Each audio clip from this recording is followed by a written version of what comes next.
Bienvenidos a todos y a todas a este evento y dándole las gracias, por supuesto, al profesor Omar Hurtado Rayusen por brindarnos este espacio, también al ministro de Educación Universitaria Ricardo Sánchez, al presidente del Centro Internacional Miranda, al profesor Domingo, y al personal también que nos acompaña, la gente que nos visita hoy, y a nuestro invitado estrella, que siempre ha sido parte de la casa, al diputado Juan Eduardo Romero Jiménez. Bueno, vamos a darle inicio a esta actividad hoy. Ya sabemos la metodología de la actividad. Se pasa un papel para que todos elaboren su pregunta ya, y desde acá se lee cada pregunta que haga cada persona. ¿Bien? Va a estar la señora María entregándole un papelito a cada uno de ustedes, los que deseen hacer preguntas. Entonces, bueno, Juan Eduardo Romero Jiménez, historiador venezolano, doctor en Historia Contemporánea de América Latina, docente de la Facultad de Humanidades y Educación de la Universidad del Zulia, investigador especialista en procesos políticos contemporáneos, director nacional del Centro de Investigación y Estudios Políticos Estratégicos y coordinador de la Red de Historia, Memoria y Patrimonio del Estado Zulia, miembro de la Red de Estudios de Seguridad y Defensa de América Latina, miembro de la Asociación de Historia Actual, miembro del colectivo de formación Combate por la Historia, diputado reelecto a la Asamblea Nacional y miembro de la Comisión Permanente de Seguridad y Defensa de la Nación. Diputado, tiene derecho de palabra, pues. Bien, comenzar ofreciéndoles una disculpa. No acostumbro a llegar tarde, como saben, pero como decía mi papá, viejo comunista, todo va saliendo como estaba perfectamente desplanificado, y entonces anoche recibimos a una brigada internacional que viene de Colombia a mostrar su solidaridad y la estábamos recibiendo en el Salón Simón Bolívar de Cancillería. Y como todo sigue perfectamente desplanificado, yo tenía pautado con toda la tranquilidad estar aquí con ustedes, pero hoy decidieron hace 47 minutos que instalan la Comisión de Seguridad y Defensa, de la cual formo parte. Pero todo está saliendo como estaba perfectamente desplanificado. Y como todo está perfectamente desplanificado, seguro que aquello no comienza a tiempo, así que todavía tengo un rato. Bueno, agradecer a Domingo. El Centro Internacional Miranda es mi casa de investigación aquí en Caracas. Siempre con ustedes comparto las reflexiones, las provocaciones, pues saben que soy un provocador de oficio, que en la coyuntura van surgiendo. Y hoy no va a ser la excepción. Agradezco a Manuel también su amable moderación y presentación. Bien, yo tendría que comenzar diciendo que, como ustedes saben, bueno, yo fui reelecto para este periodo 2026-2030. Había sido diputado también, igual por el Zulia, en el 21-25, y me tocan 5 años más, ¿no? Yo creo que siempre les he dicho que nunca busqué esta representación política. Mi mamá, que es una viejita de 93 años, diría que por salido me toca, y me tocó asumirla realmente, ¿no? Además es una coyuntura muy difícil. Nosotros comenzamos el periodo del 21-25 sustituyendo a una asamblea que entre 2015 y 2020 solo formuló una sola ley y se dedicó a un proceso de desestabilización como parte de una dinámica compleja cuyo punto máximo lo hemos visto hasta ahora en la acción del 3 de enero. No lo podemos desconectar, no puede desconectarse, ¿no? Porque a veces el dinamismo de los procesos históricos nos hace perder la perspectiva en el largo plazo, ¿no? Y hay una relación en el largo plazo a esta agresión, a este acto de guerra, al secuestro de Nicolás, al secuestro de la compañera diputada. Yo vengo insistiendo mucho porque me ha parecido, no estaba de acuerdo con la construcción comunicativa de la primera combatiente. No, la compañera es diputada. ¿Es la compañera de Nicolás? Sí, pero no secuestraron a la compañera de Nicolás, secuestraron a una compañera diputada en ejercicio y que acababa de ser reelecta y que por lo tanto también tiene inmunidad. Hablamos de la inmunidad de Nicolás, pero no hablamos y hacemos hincapié en la inmunidad de la compañera. Y hablamos del recorrido de Nicolás y obviamos en esa misoginia que todavía nos transversaliza, que la compañera tiene un recorrido propio bien importante que hay que resaltar, ¿no? Yo entiendo que obviamente la figura en términos políticos más importante es Nicolás, eso no lo estoy poniendo en duda, pero lo que estoy diciendo es que las construcciones comunicativas que hemos hecho han minimizado el papel de Cilia y la han reducido, como intentamos reducir en algún momento a Manuelita San como la compañera de Bolívar. No, es mucho más que la compañera de Nicolás. Es una compañera militante, una compañera con una claridad, con una capacidad de conducción que hay que reconocerle y yo soy de los que creo que incluso el tratamiento de defensa debe ser distinto. Prisionero de guerra y ella además tiene la condición de inmunidad parlamentaria. Y hemos hecho mucho hincapié, particularmente en mi caso.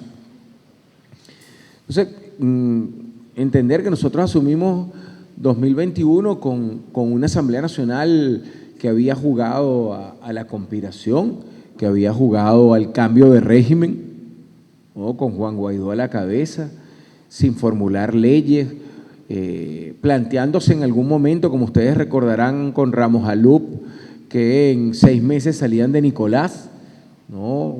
Planteando la posibilidad de un referéndum revocatorio después del descalabro del año 2015. Para hacer el cuento corto, nosotros teníamos un gran reto para el 21. Y si no era suficiente que ya éramos mucho, la gata parió, resulta que entramos con el COVID.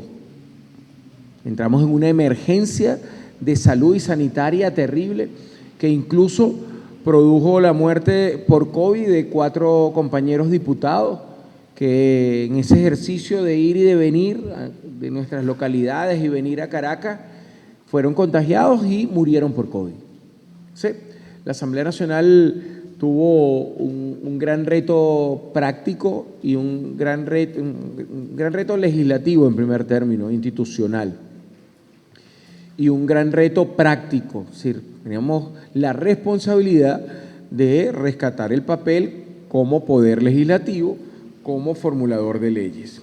Y ahí yo debo reconocer la dinámica implementada por Jorge Rodríguez. Y hay cosas que puedo compartir. Por ejemplo, una de las primeras cosas fue modificar el reglamento de interior y debate de la Asamblea Nacional. El RIDAN, como le llamamos nosotros, Reglamento de Interior y Debate de la Asamblea Nacional. ¿Por qué lo modificamos? Porque el antiguo reglamento permitía que todo el mundo se anotara y entonces la oposición siempre jugaba a dilatar las discusiones de leyes y los procesos. Jorge, que Diosdado siempre se mete con él, ¿no? Porque dice, bueno, tú eres más duro que una tuerca de submarino. Jorge fue atinente en marcar ese ritmo. Y ahí se estableció una dinámica que permanece hasta hoy. Intervenía uno de nosotros, interviene uno de ellos, si en la intervención de ellos es provocativa, contesta uno de nosotros y en el caso tal se le permite una segunda intervención a ellos. Y se acabó. Y eso permitió el balance legislativo que nosotros pudimos poner, porque el antiguo reglamento señalaba que se le daba el derecho a palabra a todo el que lo pidiera. Entonces alguien pedía un derecho de palabra para decir una tontería o para generar un punto de orden o para generar una de las dinámicas establecidas en el Reglamento de Interior y Debate y alargaba la discusión sobre las leyes que, como ustedes saben, tienen 2 procesos. Una primera discusión en donde se presenta la ley, las motivaciones, el objetivo, no se lee en detalle el articulado, sino que se dice cuál es la motivación de la ley, ¿no? y se abre inmediatamente de la primera discusión una consulta y después se va a la segunda discusión, que es acápite por acápite, capítulo por capítulo y artículo por artículo. Eso le imprimió un dinamismo importantísimo.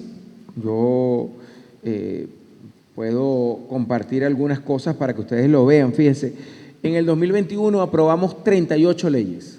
O sea, el primer año, en medio de la pandemia, nosotros aprobamos, reformulamos o replanteamos 38 leyes. En el 2022, el balance fueron 21 leyes aprobadas. En el 2023 fueron 14 leyes. En el 2024, 17 leyes. Y en el año que finalizó, 2025, fueron 10 leyes las que ahí se aprobaron.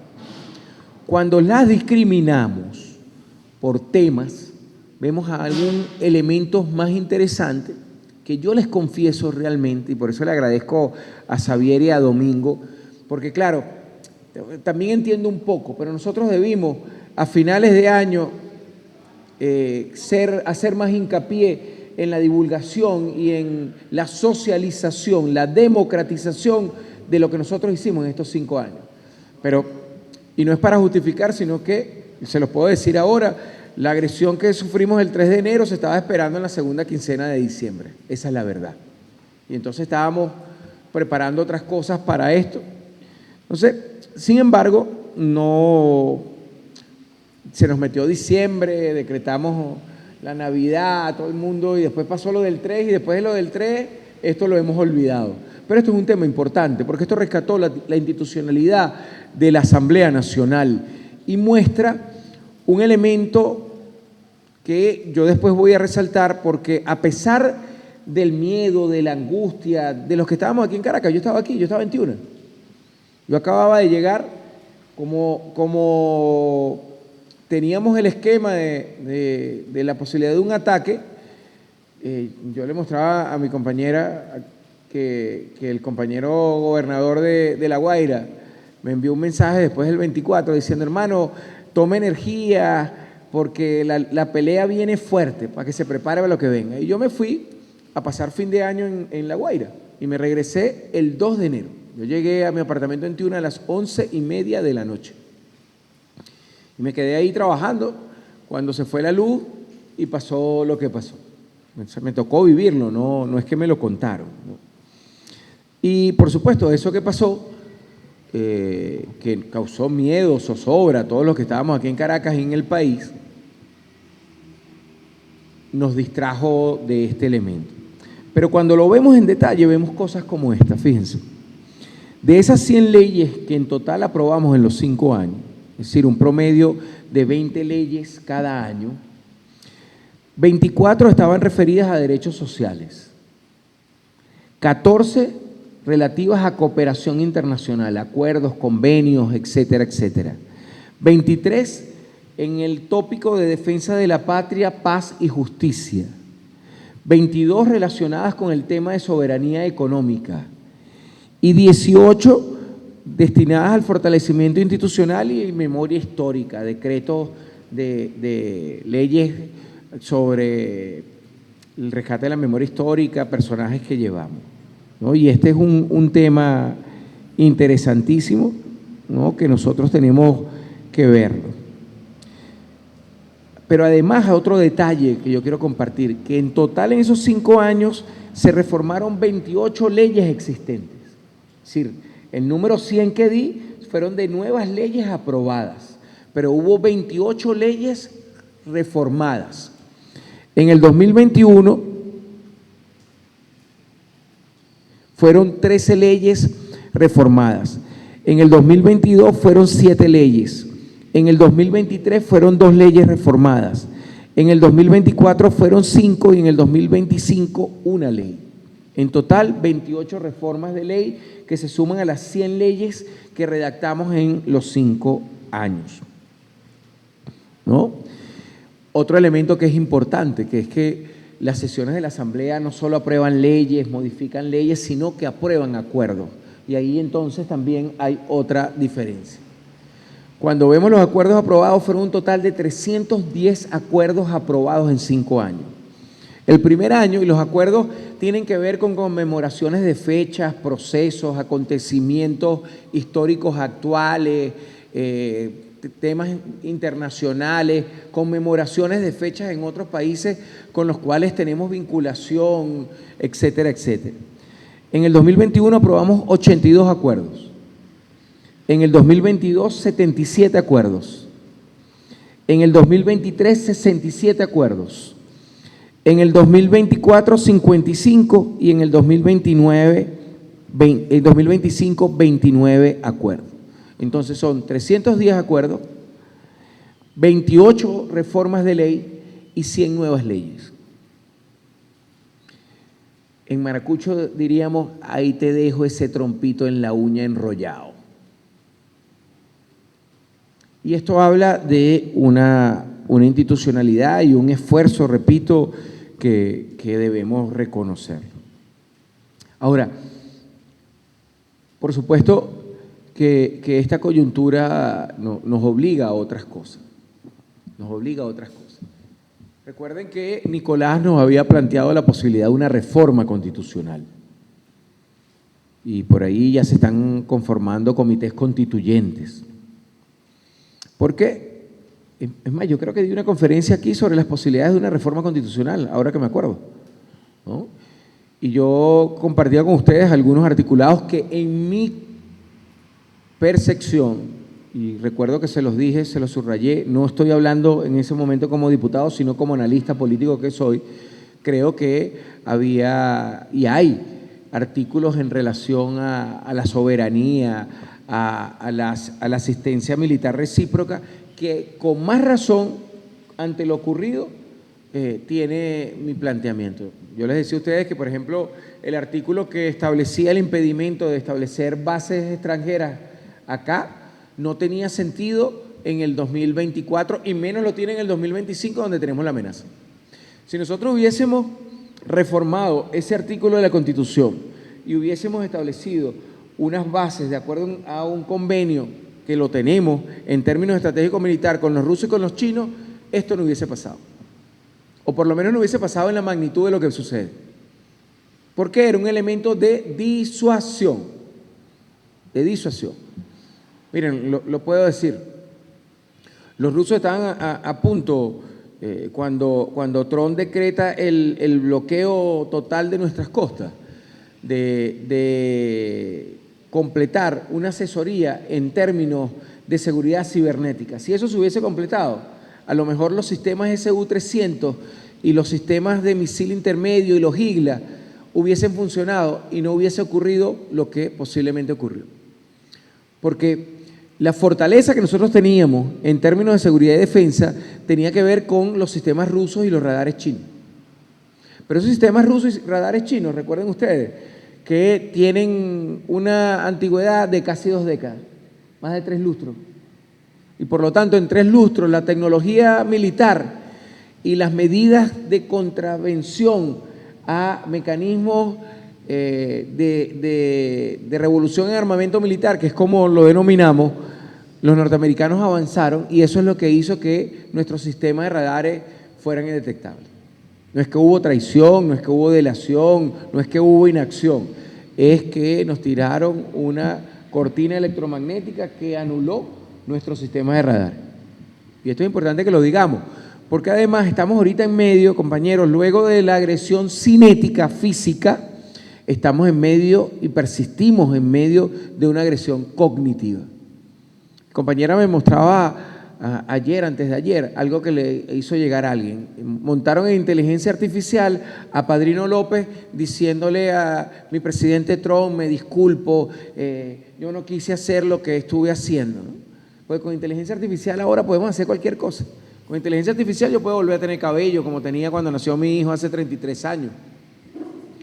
O no tener las canas que tengo hoy en día. Por ejemplo, ¿no? Entonces, en este momento estamos en la necesidad militante de ver con mucho cuidado todo lo que leemos. Miren, yo les voy a compartir algo en torno a eso. Se lo mostraba también a mi compañera. Esto fue algo que le montaron a Delcy. Lo último, Delcy Rodríguez, presidenta de Venezuela, ha declarado la guerra a Diosdado Cabello, ordenando el exterminio de los colectivos y su captura inmediata. La respuesta del ejército ha sido devastadora, con orden de aniquilar los grupos paramilitares.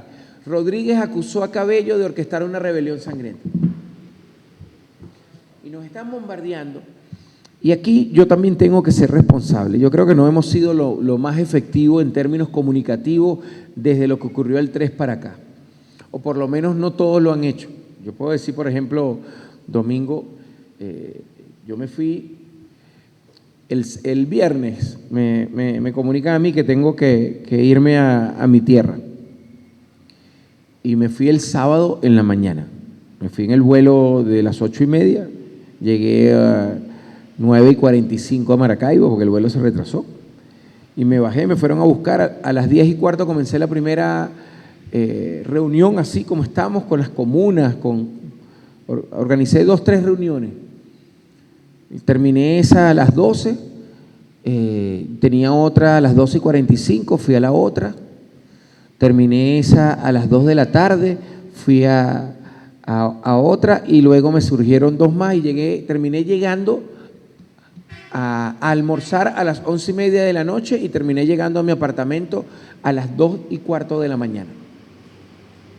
Para pararme, porque inmediatamente en lo que se corrió la bola en Maracaibo, que yo estaba ahí, que estaba conversando con las comunidades, empezaron a llamarme: profesor, ¿puede venir el domingo? Y vamos para acá y vamos para allá. Entonces la primera conferencia el domingo la di a las 9. De ahí salí a otro conversatorio a las 11:30. De ahí salí a otro conversatorio a las 3. De ahí salí a otro conversatorio a las 6. Terminé llegando a mi casa como a las 9:30, 10 de la noche, explicando algunas de las cosas que les he soltado a ustedes. Pero creo que no hemos sido lo suficientemente dinámicos al explicarle a nuestra gente cosas que sucedieron y que nos deben de tener alerta. Entonces, precisamente, y el punto de lo que iba era que ante esta nueva circunstancia tiene más sentido el debate que el año pasado, en mi caso, planteamos sobre la reforma constitucional. Creo que con más urgencia que nunca, esta nueva asamblea tiene que ir a lo que yo llamo una nueva codificación del árbol jurídico, ¿no? Y es que debemos, por ejemplo, avanzar urgente, porque estamos en una etapa de resistencia. Miren, nosotros somos una amenaza inusual y extraordinaria. Varias veces lo he dicho aquí y lo repito. No porque tengamos armas de destrucción masiva, no porque tengamos un ejército poderoso, no porque seamos una amenaza a la seguridad y defensa de otros países vecinos nuestros. Somos una amenaza inusual extraordinaria por los mecanismos de resistencia y las experiencias de resistencia exitosas que nosotros hemos tenido. Y se los pongo así de fácil.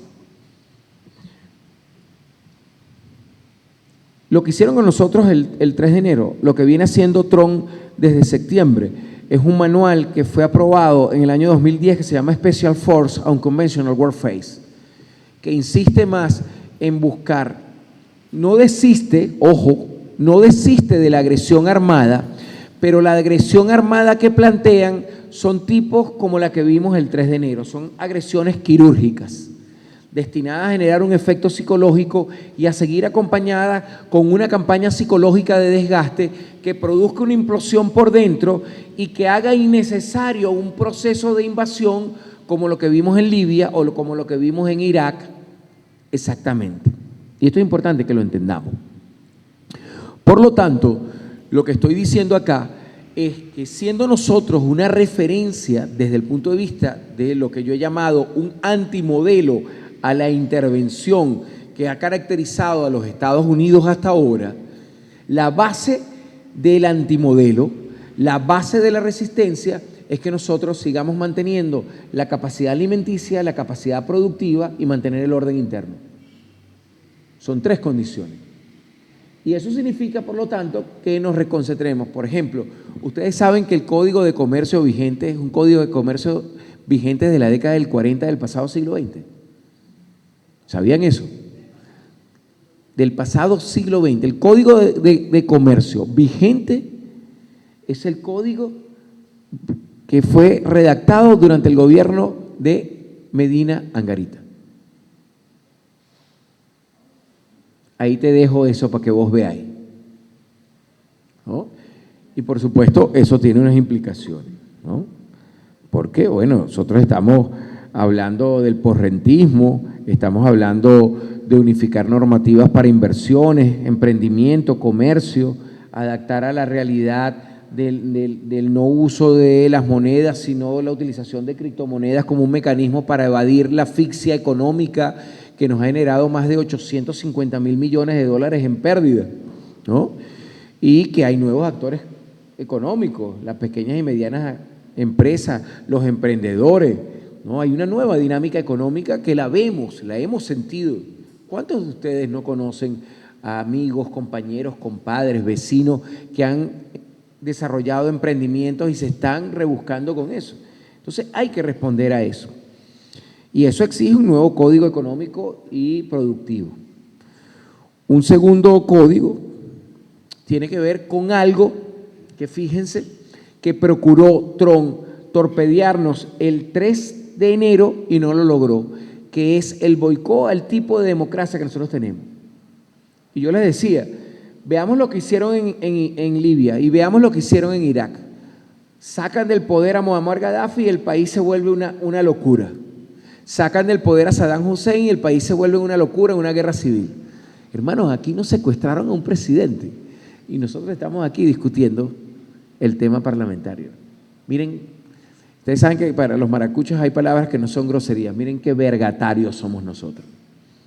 Miren qué vergatario es Cilia y Nicolás, que previeron estos escenarios y inmediatamente, por eso ustedes ven que sale el decreto de estado de excepción. El decreto de estado de excepción.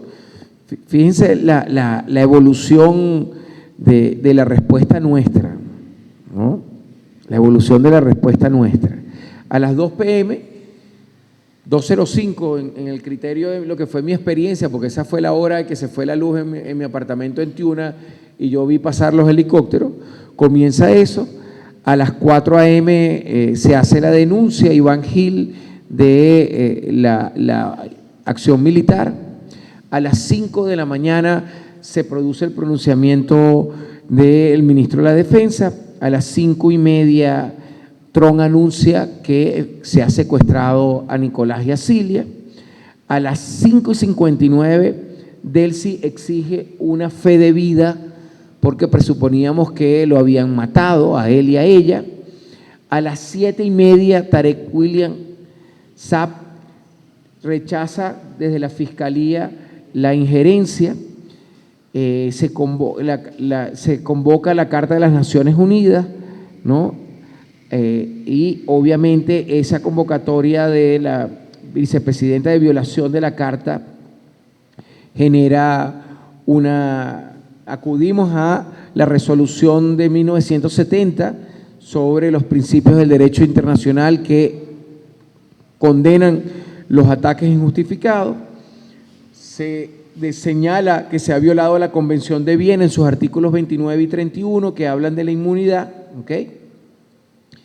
Y inmediatamente, fíjense, a las 3:30 de la tarde de ese día 3 de agosto, el Consejo de Defensa de la Nación se reúne con Delcy, no hay vacío de poder, no nos ocurrió lo que nos ocurrió el 11 y 12 de abril. A las 4 de la tarde se entrega el decreto de conmoción al Tribunal Supremo de Justicia, ¿no? A las 5 de la tarde se producen manifestaciones. A las 10 de la noche de ese día la Sala Constitucional dice hay que juramentar a Delcy como presidente encargada y aquí estamos. La institucionalidad no se vio interrumpida. Eso habla de la dinámica de nuestro sistema político, pero sin embargo no es suficiente. Yo creo que debemos institucionalizar el tema de las consultas a las comunas, debemos institucionalizar por norma constitucional los circuitos comunales y los mecanismos de distribución de los proyectos y de financiamiento de los ingresos. Eso tiene que tener norma constitucional para que si en un escenario, porque hay que jugar con los escenarios, se ocurre algo, no sea tan fácil desmovilizar al pueblo, que ha sido la clave de lo que yo llamo las 4 victorias a pesar del 3 de enero. La primera la dio Cilia y Nicolás, porque Nicolás tuvo la oportunidad, al contrario de lo que dice Trump, de ordenar el despegue de los Sukhoi y ordenar una reacción inmediata. Miren, compañeros, si eso hubiese sucedido, nos hubiesen terminado derrumbando a los casi 30 Sukhoi que tenemos, y nosotros muy seguramente habríamos derrumbado unos 3, 4 helicópteros o 2, 3 aviones, y entonces aquí se hubiese producido un bombardeo sobre Caracas, tal cual como lo vimos en la invasión de Panamá, y la mortandad que eso hubiese generado si era el caos total. Por lo tanto, la primera victoria la tuvimos nosotros con la entereza de Nicolás y de Cilia de buscar negociar para evitar una tragedia mayor y no inmolarse inmediatamente resistiendo hasta el último soldado, como hicieron los 32 compañeros cubanos y los 68 compañeros venezolanos que murieron defendiendo la operación de secuestro de Nicolás. Entonces, creo que en ese sentido nosotros debemos avanzar hacia unos códigos de democracia directa que reconozcan las comunas, los mecanismos de consulta, que ya están porque son mecanismos de democracia directa, pero deben ser profundizados, y el reconocimiento del modelo de democracia en los circuitos comunales. Es decir, una normativa nueva del poder popular que trate no solo de gestionar, que es lo que hacen las leyes que tenemos ahí, sino de legislar la transferencia de competencias del Estado a la comunidad organizada, bajo el concepto que debe ser un concepto ya constitucional de Estado comunal. Estas son consideraciones mías, no estoy hablando como diputado, ojo, estoy hablando como analista político y lo que yo considero que debe ser. Luego, una reforma constitucional, es decir, la Carta Magna, nuestra Constitución, que es hija de Chávez, es cierto, ahí tenemos un tema simbólico, pero tenemos que adaptarla a esta nueva circunstancia de amenaza que nosotros tenemos. Dejemos la pendejadita, porque si no, nos van a llevar por los cachos, ¿no? Debe brindarse las conquistas sociales y fortalecer los mecanismos de defensa ante agresión externa. En ese sentido, yo soy partícipe de poner constitucionalmente el delito de lesa patria, de traición a la patria, que permita una ley específica de traición a la patria, porque está en el Código Militar y está en el Código Orgánico Procesal Penal. Pero si lo entendemos en términos de la estructura piramidal jurídica, la pirámide de Kelsen está en un nivel muy bajo. Hay que subirla a rango constitucional, con todo el impacto, con toda la contundencia. Les pongo esto, por ejemplo. Si alguien como María Corina hubiese salido en Estados Unidos, tuviera en el peor de los casos cadena perpetua. En el peor de los casos, en el mejor, perdón, de los casos, cadena perpetua. Porque en otras circunstancias la condenan a muerte. Vea usted la legislación inglesa, o la legislación francesa, o la legislación alemana. Tienen penas de cadena perpetua aquel que confabule con una potencia extranjera para producir una agresión. Ahí les dejo de nuevo ese trompito en la uña, ¿no? para que lo veamos. Luego, otro tema, creo que debemos reformular nuestro código electoral. Es decir, la complejidad de los procesos electorales que vivimos en el 2025, ¿no? Plantea un código que simplifique las leyes. Por ejemplo, yo se los comentaba a ustedes, yo creo que nosotros debemos emular a los nicaragüenses. Los nicaragüenses, si usted no vota en 2 procesos electorales, usted queda suspendido del registro electoral por el siguiente proceso electoral. Y tiene que esperar al siguiente, o sea, 2 procesos electorales para volverse a inscribir. Y el Tribunal Electoral entonces considera su caso y si ve que su abstención y su no participación fue recurrente, le dice, usted pierde el derecho a participar. ¿Usted está de pajugo? Jódase. Ese me salió el maracuchismo, ¿no? Y creo que ahí lo debemos hacer. Porque lo que coordina nuestra ley es una ley orgánica de procesos electorales.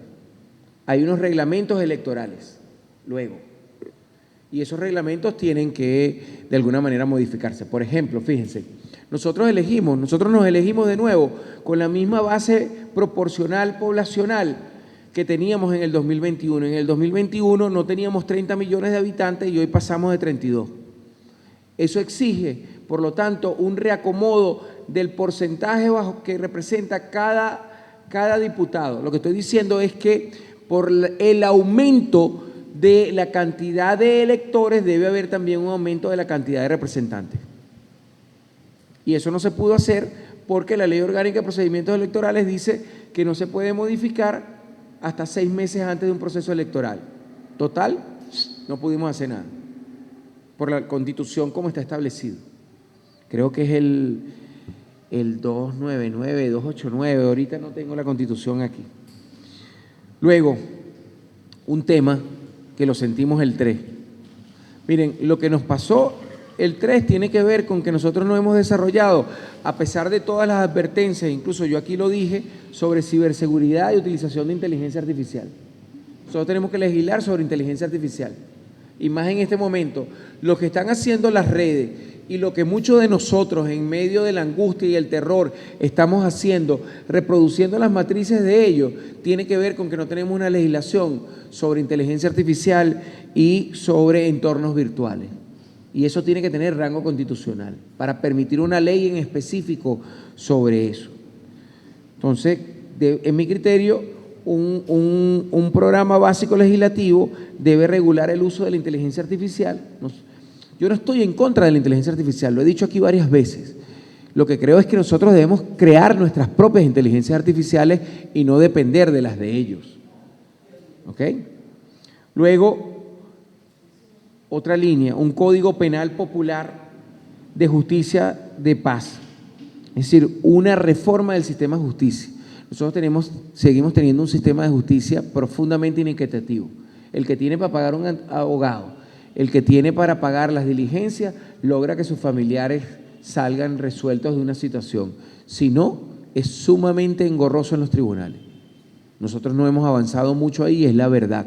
Tenemos que decirlo. Entonces, luego está lo que Nicolás nos dejó, la agenda de las 7 transformaciones.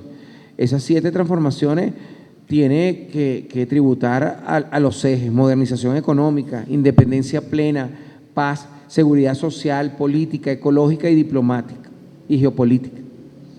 Nosotros además creo que debemos desarrollar una línea sobre diplomacia parlamentaria y defensa de la soberanía. Este ataque lo demuestra. La acción diplomática que nosotros debemos hacer a través de los grupos de amistad parlamentaria tiene que sustituir la Unión Parlamentaria Mundial, que es un instrumento que ellos utilizan para presionarnos a nosotros. Debemos crear otras instancias, ¿no? Y crear una línea defensiva. Entonces, yo creo que este periodo 26-31 no se trata simplemente de hacer más leyes, sino de simplificar y consolidar lo que hemos avanzado entre el periodo 2021-2025, ¿no? En conclusión, yo creo que tenemos un gran reto, una gran responsabilidad. Es una responsabilidad colectiva. Más que nunca tenemos que defender este modelo de democracia que tenemos. Me disculpan que haya sido excesivamente puntual, algo completamente distinto a lo que están acostumbrados conmigo, pero como le dije, todo está saliendo como estaba perfectamente desplanificado. Muchas gracias.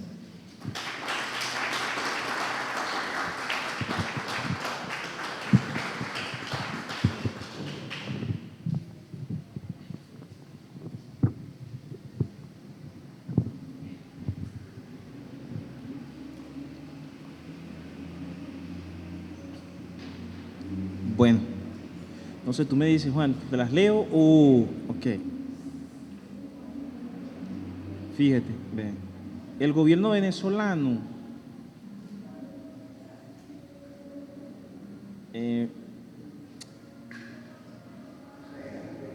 sí, lo que pasa es que a veces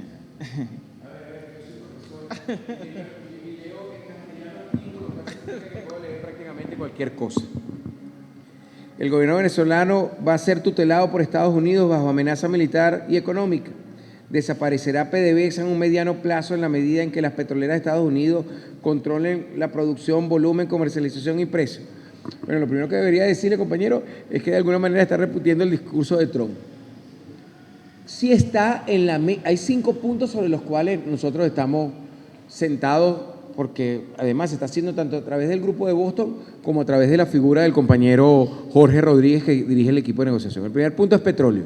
¿Qué quieren ellos? Que nosotros modifiquemos la ley orgánica de hidrocarburos para permitir nuevas concesiones, flexibilizar lo que la ley establece en términos de pago de impuestos y de royalties y de obligación de inversión y composición de las empresas mixtas. Ellos quieren que nosotros además licitemos nuevos campos petroleros para las compañías transnacionales norteamericanas, pero eso no es lo que está establecido. Él puede decir eso, pero les aseguro, porque formo parte de un equipo que si bien no está en el primer anillo de negociación, sí estamos produciendo cosas que nosotros no vamos a ser tutelados por los Estados Unidos. Lo que sí estamos en una estrategia, y entiéndanlo, es de ganar tiempo. Ganar tiempo pensando en el escenario electoral en el cual está Trump y que nos puede ayudar a evitar otra agresión. La votación que ustedes vieron en el Senado y la liberación que hicimos antes del 24 de políticos presos y la que hicimos entre el 5 y el 8 de este mes tiene que ver con ese proceso de negociación y la votación en el Senado que obliga a contener a Trump ante la posibilidad de un segundo ataque. No repitamos las matrices, tengamos cuidado con eso.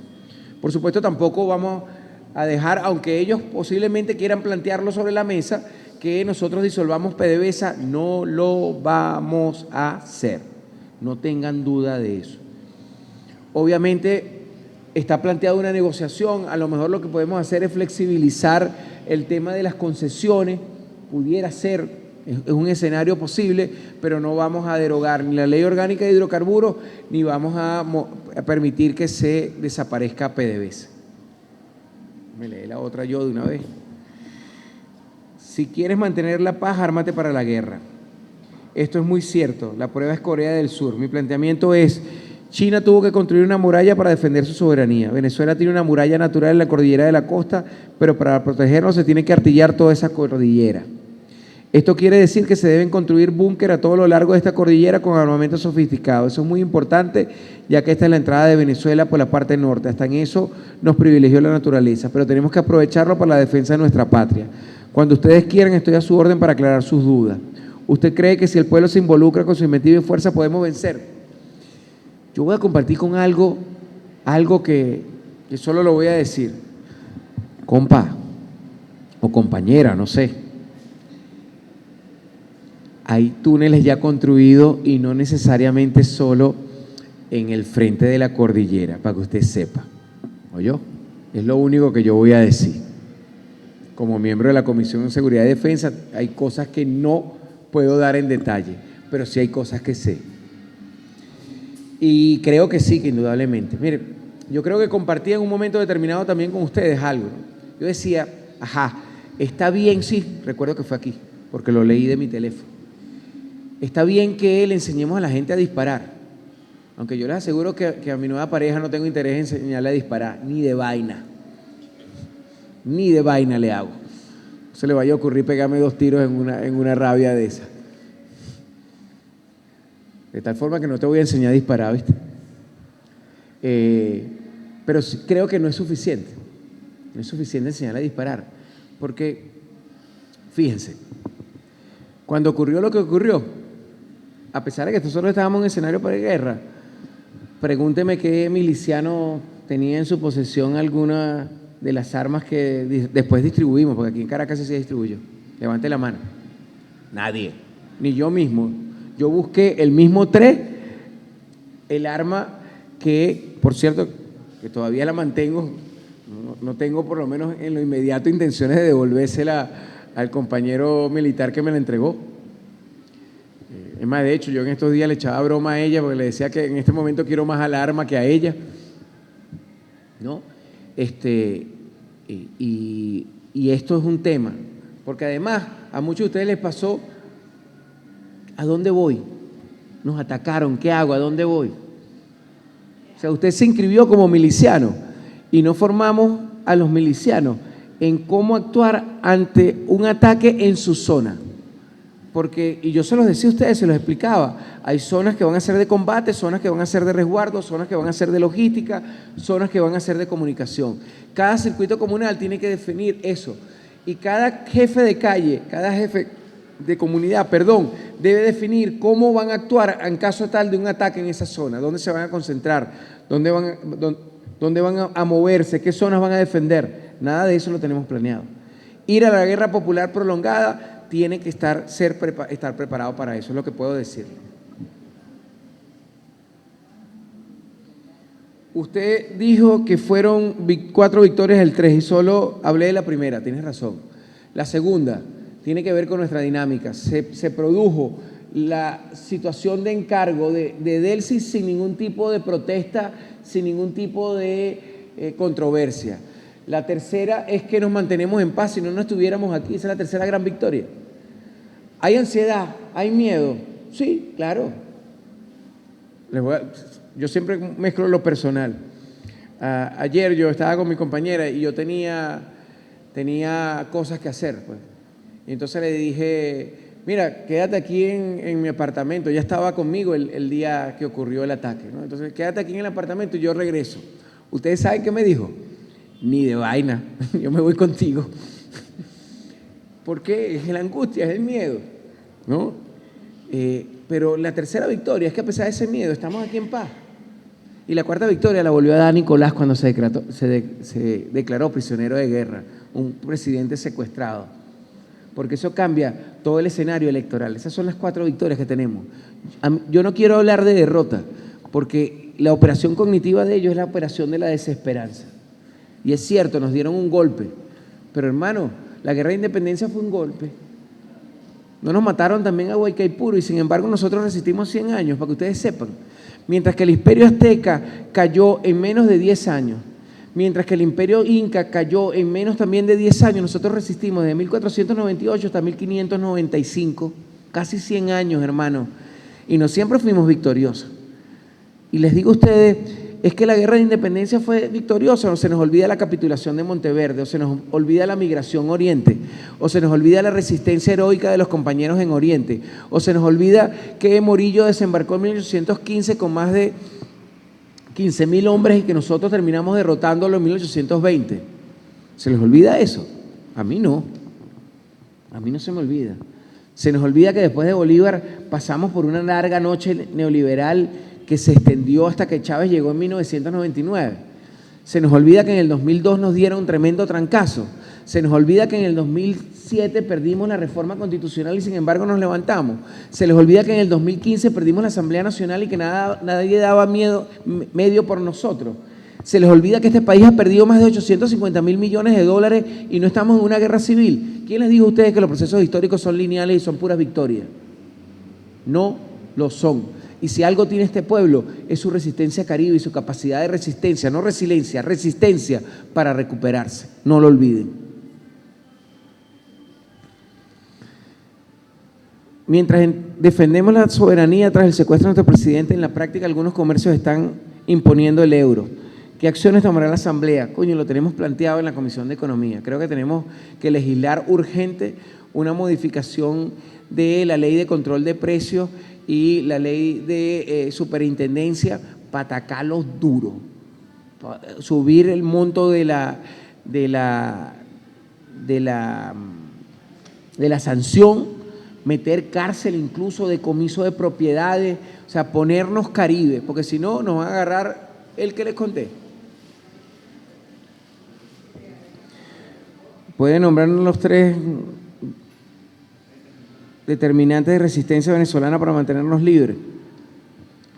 Miren, 1, tenemos el control del ejército, indudablemente, mantenemos la paz y somos gobierno. Son las 3. Para lograr liberar a Nicolás hay que mantener esas 3 unidas.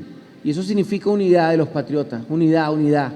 Si perdemos el gobierno nos traen a Nicolás, desmontan todo el aparato, nos persiguen a todos y ahí sí se sube la gata a la batea. Ante la desmedida especulación cambiaria que sufre el pueblo con el dólar paralelo, ¿qué medidas debería tomar? Le estoy diciendo que lo planteamos ayer cuando se anunciaron las comisiones, que la Comisión de Economía y de Política Interior va a entrar directo de una vez. Se están juramentando hoy. Yo de aquí, por ejemplo, voy a la juramentación de Seguridad y Defensa. Vamos a tomar medidas, igual que como lo vamos a hacer en Seguridad y Defensa. Por ejemplo, yo voy a presentarle hoy a la Subcomisión de Frontera un reglamento que crea, que modifique las leyes el reglamento de casas de cambio para que llenemos la frontera de casas de cambio, porque nos están bombardeando con el dólar y con el peso colombiano otra vez en la frontera, generando especulación. En eso andamos. La última, Faíme. ¿Usted cree que reformar el sistema de justicia, la justicia se va a aplicar como debe ser? Mira, yo creo que es tiempo de dejar de ser pendejo. Debemos entrar a una reforma de justicia, y si nos tenemos que llevar por los cachos a quien tengamos que llevarnos, es momento de llevárnoslo. Porque ellos, si nos llegan a concretar el cambio de régimen que quieran, no van a conservar las formas. De tal manera que si nosotros reformamos la justicia, debemos hacer una reforma de la justicia, debemos de desmontar. Yo en eso soy anárquico. Creo que lo mejor que podemos hacer es implosionar toda la estructura del Poder Judicial y volverla a montar. Porque miren, yo estuve en la Comisión de Revolución Judicial y me salí de la Comisión de Revolución Judicial porque pasé 6 meses durmiendo mal, sobresaltado de las cosas, de las situaciones que yo vi. Se lo juro que anímicamente llegaba a mi casa destrozado y dije, no, esta vaina va a acabar con mi salud mental, y renuncié a la Comisión de Justicia. Yo me quedo con defensa, prefiero caerme a tiro que irme a las cárceles, se lo juro. Compañeros, compañeras, agradecidísimos. Siempre es un gusto para mí compartir con ustedes. Agradezco al Centro Internacional Miranda y a Domingo, a Javier, a Manuel, a todos ustedes, este espacio que es muy importante para la discusión y el combate. Quiero terminar leyéndoles algo que había escrito para hoy a propósito de donde estamos, ¿no?